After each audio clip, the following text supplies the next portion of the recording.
All right, well, we got to talk about it, and there's never been a more adequate name for how the season is going for the Browns other than their name, the Browns. It is just a crappy situation all around. Deshaun Watson, unfortunately, seems to have ruptured his Achilles, the last I heard, and you could even see it happen because it's been pretty popular this year.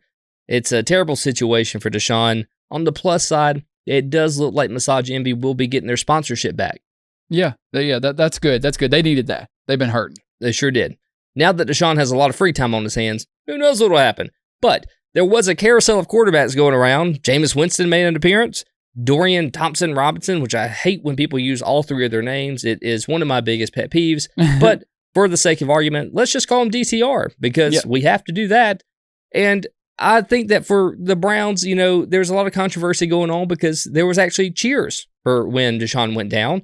And I understand where they're coming from. I still don't agree with that. It's kind of still just a kind of shady thing to do. I do believe in more integrity in the football game, more character. But I completely agree because as soon as DTR came out, it seemed like the offense took a little step up. It's like somebody had a meter and it just went a little bit up. Then Jameis Winston comes out and they start scoring touchdowns. So tell me your evaluation on everything that happened with the Browns today. To your point about the fans booing and stuff, I'm with you. Like, it's like, I wouldn't do that. And you're like, oh man, don't do that.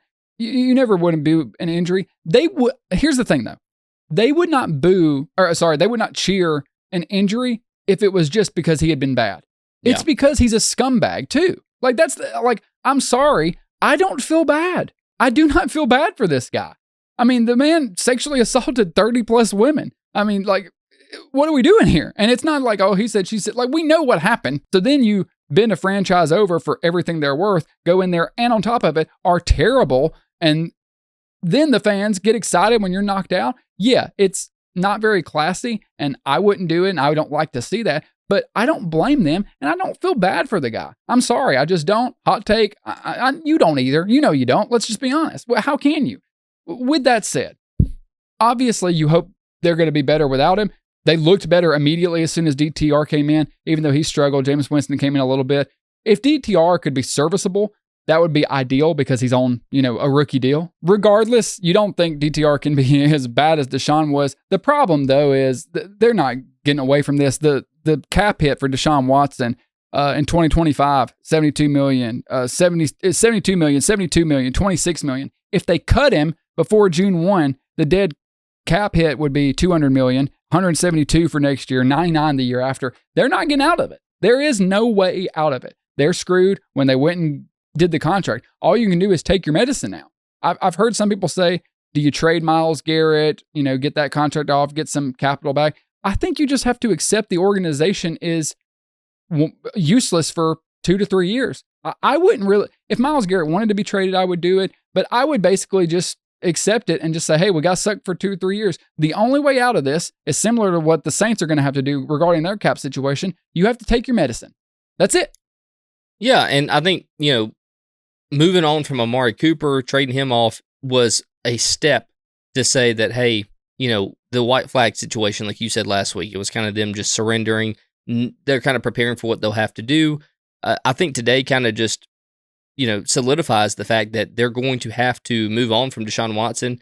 And like you said, take their medicine, drink the poison, whatever it is that you want to say. Myles Garrett, I wouldn't voluntarily just try to ship him out. But I don't see, if you say this organization's shot for 2 or 3 years, I don't see somebody like Myles Garrett wanting to stay on a team for 2 or 3 years. Right.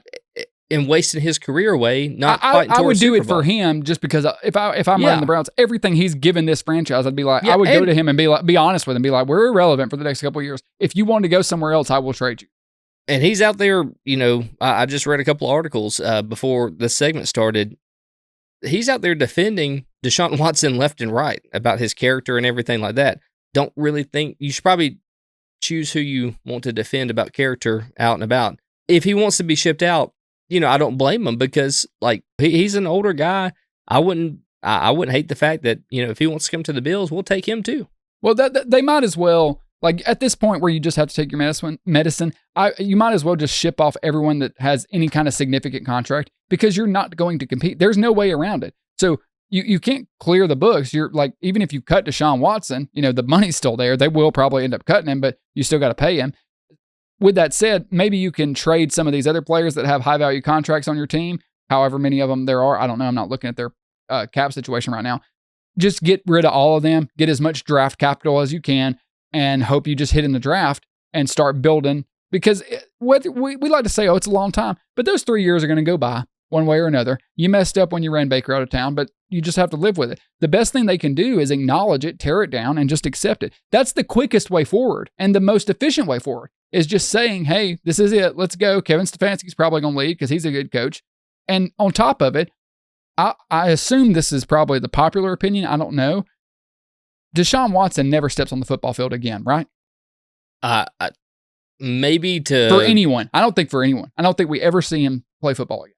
No, never play football again. I mean, he may come out, he may step on like a high school football field to coach somebody one day. Yeah, if he sees a masseuse somewhere.